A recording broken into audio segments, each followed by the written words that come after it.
Baik, yang pertama ada konsep team learning.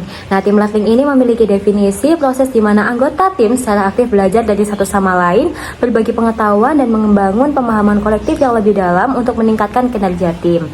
Nah, team learning ini memiliki beberapa elemen kunci, yaitu yang pertama ada dialog terbuka. Komunikasi dua arah yang jujur dan konstruktif tanpa rasa takut atau saling menyalahkan dapat menciptakan ruang aman untuk berbagi ide. Nah, yang kedua ada refleksi bersama. Evaluasi rutin terhadap cara kerja, keputusan, dan hasil untuk perbaikan berkelanjutan, termasuk analisis mendalam tentang proses, strategi, dan dinamika tim untuk optimisasi kerja. Nah, yang ketiga ada pembelajaran dari kesalahan. Menjadikan kesalahan sebagai sumber pembelajaran yang berharga, melakukan analisis akar masalah secara objektif, dan mengembangkan strategi pencegahan tanpa menyalahkan individu tertentu. Nah, yang keempat ada shared mental models. Membangun kesamaan pemahaman tentang tujuan, proses, nilai, norma, dan cara pandang tim, serta menyelaraskan ekspektasi dan asumsi kerja untuk koordinasi yang lebih efektif. Nah, yang kelima ada sinergi pengetahuan.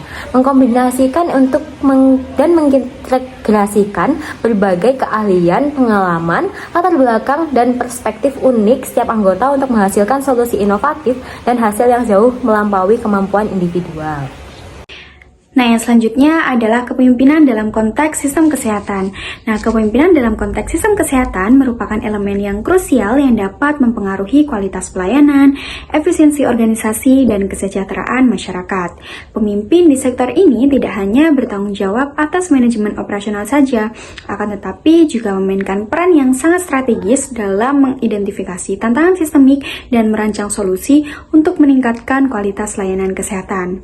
Kepemimpinan di sini juga berdampak langsung terhadap kinerja staf dan hasil pelayanan. Seperti dalam sebuah penelitian di RSUD KRMT Wongsonegoro menunjukkan bahwa kepemimpinan transformasional dan transaksional berpengaruh yang signifikan terhadap disiplin dokter dalam memenuhi standar pelayanan kesehatan. Pemimpin yang memberikan apresiasi dan menerapkan sistem penghargaan dan hukuman mampu meningkatkan kepatuhan dokter terhadap jadwal pelayanan. Nah, dalam penelitian tersebut menegaskan bahwa kepemimpinan yang efektif dalam sistem kesehatan adalah kunci untuk mencapai layanan yang berkualitas, efisien, dan responsif terhadap kebutuhan masyarakat. Pemimpin yang adaptif, kolaboratif, dan visioner akan mampu membawa organisasi kesehatan menuju perbaikan yang berkelanjutan dan inovasi yang berdampak positif bagi kesehatan masyarakat. Berpikir sistem dalam sistem kesehatan, di mana menurut Peter Sainz tahun 2006, berpikir sistem adalah pendekatan untuk melihat keseluruhan holistik yang fokus pada hubungan antar bagian dan pola perubahan, bukan hanya komponen terpisah. Menurut WHO tahun 2009, berpikir sistem sangat penting untuk desain intervensi yang efektif dan berkelanjutan. Ada beberapa karakteristik utama dalam berpikir sistem. Yang pertama adalah holistik, di mana berpikir sistem menekankan pada pemahaman terhadap keseluruhan sistem daripada hanya bagian-bagiannya. Dalam sistem kesehatan, ini berarti memahami bagian seluruh sistem yang dapat bekerja secara terpadu. Yang kedua adalah interkoneksi atau keterkaitan, di mana pada bagian dalam sistem saling mempengaruhi dan tergantung satu sama lain. Perubahan pada satu bagian akan berdampak pada bagian lain, baik secara langsung maupun secara tidak langsung. Yang ketiga adalah umpan balik atau feedback loops, di mana berpikir sistem memperhatikan feedback loop, yaitu mekanisme sebab akibat yang melingkar, di mana output dari sistem mempengaruhi inputnya sendiri. Ada dua jenis feedback loop. Yang pertama adalah positive feedback loops atau penguatan, di mana dapat memperkuat arah perubahan, dan yang kedua adalah negative feedback loop atau penyeimbang yang dapat menstabilkan sistem. Yang keempat adalah dinamika sistem atau sistem dynamics, di mana sistem ini tidak bersifat statis, namun ia berkembang dan berubah seiring berjalannya waktu, dan perubahan ini bisa lambat, cepat, atau tidak linier. Oleh karena itu, berpikir sistem melibatkan pemahaman tren, pola, dan konsekuensi jangka panjang. Yang kelima adalah kompleks dan adaptif, yang dimana sistem kesehatan adalah sistem kompleks adaptif atau CAS yang berarti komponennya banyak dan saling mempengaruhi. Setiap aktor seperti dokter, pasien, manajer berperilaku adaptif, belajar dan berubah, dan sistem ini tidak dapat diprediksi secara deterministik. Yang keenam adalah berbasis pola bukan sekedar peristiwa atau pattern oriented, not event oriented, di mana berpikir sistem tidak hanya menganalisis peristiwa tunggal, tetapi mencari pola perilaku dan tren yang berulang untuk memahami akar masalah. Dan yang terakhir adalah emergency atau emergence, di mana dalam sistem kompleks muncul hasil atau perilaku sistem yang tidak dapat diprediksi hanya dari memahami bagian-bagian individu. Nah, hal ini disebut dengan fenomena emergence.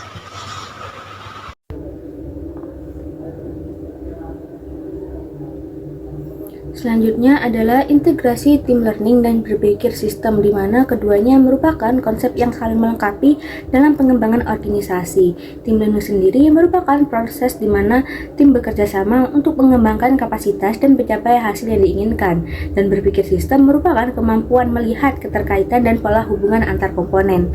Nah, integrasi keduanya menghasilkan satu pemahaman kolektif yang lebih baik tentang masalah yang kompleks, di mana tim mengembangkan kemampuan melihat masalah dari berbagai sudut pandang. Anggota tim saling berbagi perspektif dan pengalaman yang berbeda, memungkinkan identifikasi akar masalah yang lebih akurat, serta dapat meningkatkan kesadaran akan dampak keputusan terhadap berbagai aspek sistem. Lalu yang kedua adalah solusi yang lebih komprehensif dan juga berkelanjutan, di mana solusi dirancang dengan mempertimbangkan dampak jangka panjang, memperhatikan keterkaitan antar berbagai komponen sistem, dan mengantisipasi konsekuensi tidak langsung dari solusi, serta menghasilkan solusi yang adaptif terhadap perubahan sistem. Lalu yang ketiga adalah peningkatan kemampuan adaptasi organisasi, di mana tim lebih cepat mengenali perubahan dalam lingkungan. Kemampuan merespon perubahan akan semakin terorganisasi, lalu fleksibilitas dalam menyesuaikan strategi dan pendekatan, serta pembelajaran berkelanjutan dari pengalaman yang kolektif. Lalu yang keempat, pengambilan keputusan yang lebih efektif, di mana keputusan didasarkan pada pemahaman sistem yang menyeluruh, melibatkan berbagai perspektif dan keahlian dalam tim, mempertimbangkan dampak keputusan pada berbagai pemangku kepentingan, serta proses pengambilan keputusan lebih transparan dan partisipatif. Lalu yang kelima, ada inovasi yang lebih baik melalui perspektif beragam. Yang pertama, mendorong kreativitas melalui pertukaran ide, mengombinasikan berbagai pengetahuan dan keahlian, serta menghasilkan solusi inovatif yang mempertimbangkan konteks sistem, meningkatkan kemampuan eksperimentasi kolektif dan pembelajaran dari kegagalan dan keberhasilan secara sistematis. Selanjutnya adalah implementasi tim learning dalam pelayanan kesehatan. Yang pertama yakni rapat tim multidisiplin, yang dimana implementasi ini dimulai dengan pembentukan rapat tim multidisiplin yang melibatkan berbagai profesi kesehatan seperti dokter, perawat, apoteker, dan ahli gizi untuk membahas kasus pasien secara bersama-sama. Nah, rapat ini dilakukan secara rutin dan juga terjadwal untuk merumuskan rencana asuhan dan yang komprehensif dan terintegrasi sehingga meningkatkan kualitas pelayanan dan mengurangi resiko kesalahan medis. Contohnya di rumah sakit kanker, tim onkologi itu rutin berdiskusi untuk menentukan terapi terbaik bagi pasien. Selanjutnya yaitu pembelajaran berbasis kasus, yang dimana setiap anggota tim diberi kesempatan untuk mempresentasikan kasus nyata yang pernah ditangani. Kemudian tim bersama-sama menganalisis dan mencari solusi sambil berbagi pengalaman. Nah, pendekatan ini meningkatkan kemampuan analisis dan pemecahan masalah secara kolektif serta mendorong budaya belajar yang berkelanjutan. Misalnya di puskesmas, tim membahas kendala dalam rujukan pasien tuberkulosis dan mencari solusi dengan melibatkan kader kesehatan. Selanjutnya yaitu pelatihan dan workshop kolaboratif, yang dimana pelatihan ini dilakukan bersama antar profesi kesehatan dan diadakan untuk meningkatkan keterampilan komunikasi, koordinasi, dan pemahaman peran masing-masing anggota melalui simulasi dan juga diskusi kelompok. Nah, hal ini memperkuat kerjasama dan membangun jejaring kerja yang solid seperti workshop penanganan bencana yang melibatkan dokter, perawat, relawan, dan juga petugas logistik. Selanjutnya yaitu refleksi dan evaluasi tim, yang dimana setelah menangani kasus atau program, tim melakukan sesi refleksi dan evaluasi bersama untuk mengidentifikasi keberhasilan dan hambatan dalam pelayanan. Proses ini meningkatkan akuntabilitas, mempercepat perbaikan mutu layanan, dan mengurangi stres anggota tim karena adanya ruang untuk menyampaikan pendapat secara terbuka. Contohnya, tim Puskesmas melakukan debriefing setelah vaksinasi massal untuk mengevaluasi kendala dan strategi edukasi. Lalu yang terakhir adalah kolaborasi dengan komunitas LSM, yang dimana tim learning juga diimplementasikan dengan melibatkan komunitas, kader kesehatan, dan LSM untuk memperluas jangkauan pelayanan dan menyesuaikan program dengan kebutuhan lokal.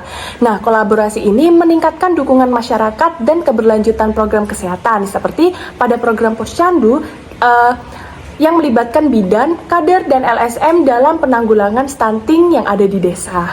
Nah, dengan pendekatan-pendekatan ini, team learning diharapkan dapat berjalan efektif, meningkatkan kualitas layanan, dan menciptakan solusi yang adaptif serta inklusif.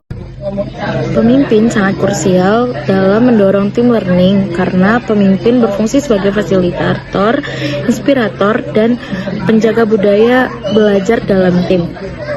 Seorang pemimpin yang efektif menciptakan lingkungan yang aman secara psikologis di mana anggotanya nanti merasa nyaman berbagai ide, bertanya, dan mengakui kesalahan tanpa takut disalahkan.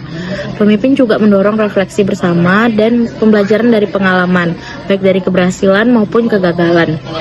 Selain itu, pemimpin yang visioner mampu menyelesaikan pembelajaran tim dengan tujuan organisasi, memotivasi anggota untuk terus meningkatkan kompetensi, dan menyediakan sumber daya atau pelatihan yang dibutuhkan. Dengan demikian, pemimpin menjadi kunci dalam menumbuhkan semangat kolaboratif dan budaya belajar berkelanjutan di dalam timnya. Yang terakhir adalah dampak dari tim learning terhadap sistem kesehatan. Yang pertama, dapat meningkatkan kualitas pelayanan kesehatan. Tim learning mendorong adanya komunikasi dan kolaborasi antar petugas kesehatan dari berbagai disiplin ilmu. Hal ini memungkinkan mereka bekerja sebagai satu unit yang terkoordinasi dalam memberikan perawatan yang lebih holistik dan sesuai dengan kebutuhan pasien.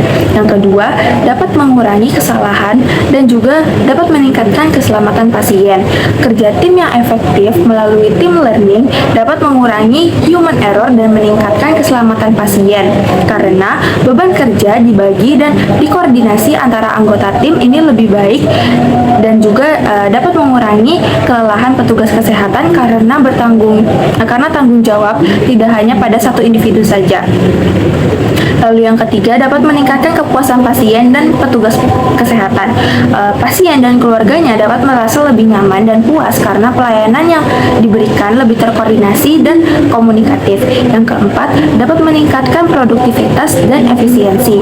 Pembagian tugas sesuai keahlian dan kekuatan masing-masing anggota tim dapat membuat pekerjaan selesai lebih cepat dan efisien.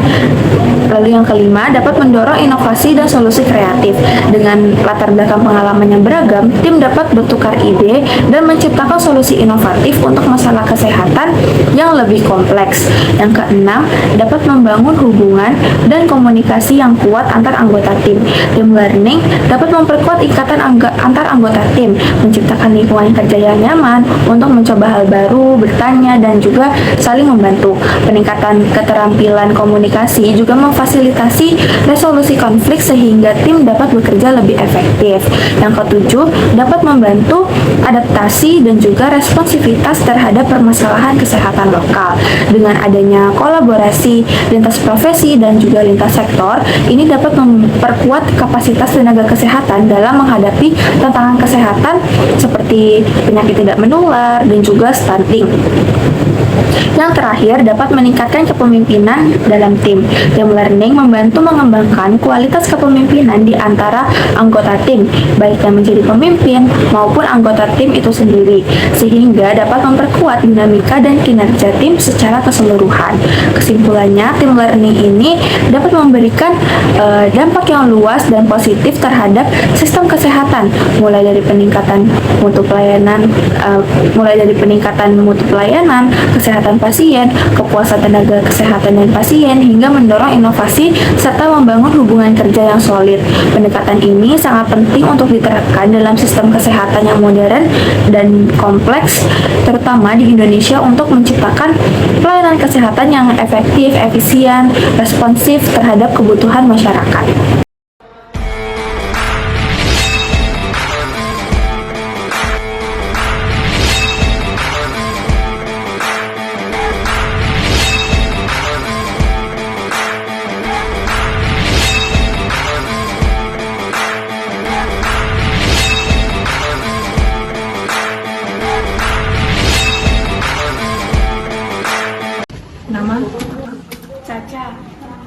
Umurnya berapa?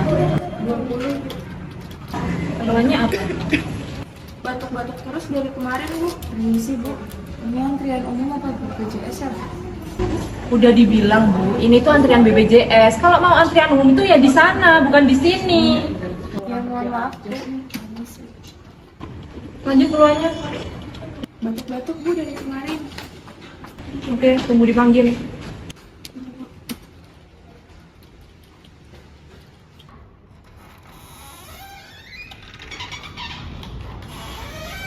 Silakan masuk, duduk.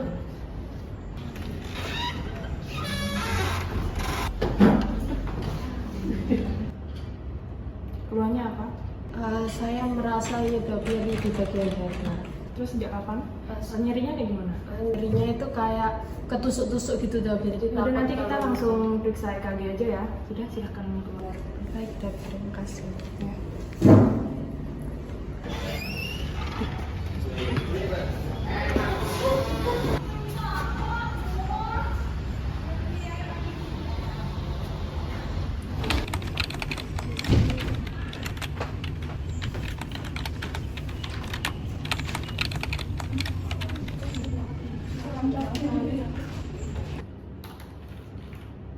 Dek?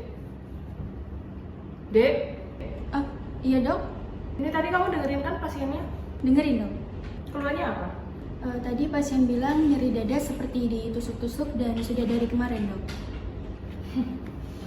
Ditusuk-tusuk. Ya sudah, makasih ya. Ini ya Bu, obatnya diminum 3 kali sehari, harus habis dalam 3 hari ke depan. Tapi kalau 2 hari udah sembuh, masih harus dihabisin nggak mbak? Kalau mau resistensi obat ya silakan. Tapi resistensi obat itu apa? Ya pokoknya terserah Ibu deh, yang penting obatnya tuh harus habis. Oh gitu ya mbak. Oke deh, makasih ya.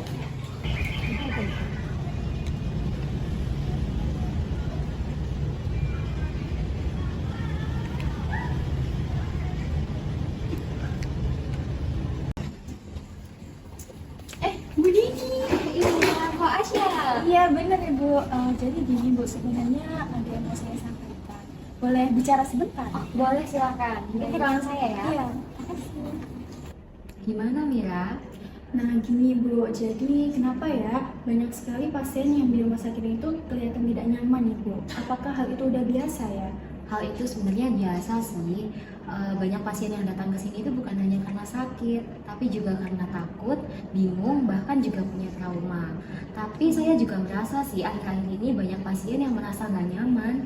Nah iya ibu benar. Nah tadi itu saya sempat melihat ibu Rina itu bertindak ketus kepada pasien, bahkan tak segan untuk marah dengan nada yang sangat tinggi ibu, hanya karena pasiennya itu salah antrian. Nah tadi saya juga sempat ke ruangan ibu dokter. Ibu dokternya itu juga sangat ketus kepada pasien yang sedang rawat jalan ibu. Padahal pasiennya itu sakit sungguh-sungguh, tapi ibu dokternya seperti tidak sungguh-sungguh dalam mendiagnosis. Waduh, kalau kayak gitu harus segera kita tindak ya, karena keramahan itu merupakan standar operasional kita. Benar ibu. Terima kasih ya Mira atas laporannya. Sama-sama ibu, terima kasih kembali. Selamat pagi semuanya. Pagi. Hari ini kita akan evaluasi pelayanan rumah sakit kita. Karena akhir-akhir ini penilaian rumah sakit itu penuh dengan kritikan dan ketidakpuasan pasien. Untuk Bu Rina, menurut saya pelayanan ibu itu sudah sangat cepat dan tegas. Tapi membuat pasien itu merasa tertekan. Jika pasien salah, ibu bisa mengarahkannya dengan benar. Tidak perlu marah atau menggunakan nada tinggi. Jadi gini Bu, saya tuh pengennya tuh cepet biar antriannya tuh gak panjang. Kalau antriannya nanti panjang, nanti saya bisa pusing. Kalau nanti saya pusing, saya nggak fokus kerja. Padahal saya kan resepsionis BPJS, tapi kenapa pasien-pasien umum itu juga antri di saya? Kan juga semakin memperpanjang antrian. Gimana sih? Tapi Ibu, resepsionis kan merupakan wajah utama dari rumah sakit. Kalau resepsionisnya itu tidak ramah, maka rumah sakit itu pasti akan dinilai rumah sakitnya itu bikin gak nyaman atau rumah sakitnya itu pelayanannya kurang. Kalau Ibu merasa pelayanannya itu salah, Ibu bisa mengarahkan dengan baik dan dibilang di situ Ibu begitu tanpa dengan marah dan menggunakan nada tinggi. Oh, gitu ya. Iya deh Bu. Lalu yang selanjutnya untuk Bu Dokter. Banyak pasien mengeluh kalau Bu Dokter itu tidak mendengarkan keluhan mereka dengan full dan terlalu ketus ketika melayani mereka. Gini ya Bu, saya itu dasarnya introvert.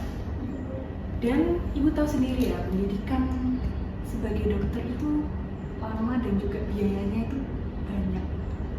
Nggak kecil ya biaya untuk jadi dokter itu. Dan setiap hari saya harus menerima pasien-pasien BPJS. Dan saya harus mengubah personality saya menjadi ekstrovert dan membuang-buang tenaga hanya untuk pasien BPJS Bu. Itu menurut saya kayak sia-sia dong selama ini saya mengeluarkan banyak biaya. Tapi Bu, pendidikan dokter kan untuk melayani dan mengobati masyarakat yang sedang sakit. Dana yang Ibu keluarkan untuk pendidikan dokter itu tidak akan balik modal jika pasien yang Ibu dapatkan itu cuma sedikit karena pelayanan Ibu yang kurang memuaskan. Jadi, dari sini Ibu bisa mengubah sikap Ibu untuk lebih ramah lagi kepada pasien. Ya udah deh, nanti mereka nggak mau datang lagi ya? Benar sekali. Kan di sini Ibu menjadi dokter dengan rujukan terbaik, Ibu. Ya udahlah, saya usahakan. Lalu yang selanjutnya untuk farmasi. Pasien mengeluh kalau mereka tidak diberikan informasi yang jelas dan lengkap terkait obat yang akan mereka konsumsi. Karena kan saya tuh harus menyiapkan dan membuatkan obat untuk banyak pasien ya, bukan cuma pasien satu aja. Nah kalau semisal saya menghabiskan waktu di satu pasien aja, nanti yang lainnya tuh makin nunggu lama. Saya paham Bu terkait efisiensi waktu yang Ibu berikan untuk pasien. Namun kepuasan pasien itu tetap menjadi nomor satu. Ibu bisa menjelaskan secara singkat terkait obat tersebut, tapi dapat memuaskan hati pasien. Ibu kan juga lulusan farmasi, pasti Ibu paham bagaimana cara melayani pasien. Jadi gitu. Tolong diubah ya Bu. Selamat pagi Bu, silakan. Tumben banget deh Bu senyum. Biasanya mukanya zaman kepala sekolah zaman kolonial Belanda. Oh gitu sih, ya ampun saya berubah jadi kolonial dong. Takut saya Bu kemarin-kemarin Bu.